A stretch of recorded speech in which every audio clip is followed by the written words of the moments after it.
Queridos filhos, hoje a minha oração com vocês é pela paz. O bem e o mal lutam e desejam reinar no mundo e no coração das pessoas. Sejam vocês pessoas de esperança, de oração e de grande confiança em Deus Criador, a quem tudo é possível. Filhinhos, que a paz reine em vocês e ao seu redor. Mãezinha querida, queremos cultivar a paz em nossos corações e com todos aqueles que estão ao nosso alcance.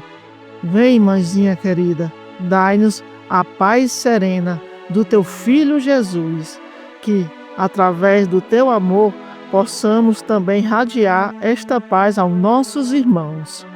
Amém. Rainha da paz, rogai por nós. Iluminai, Pai.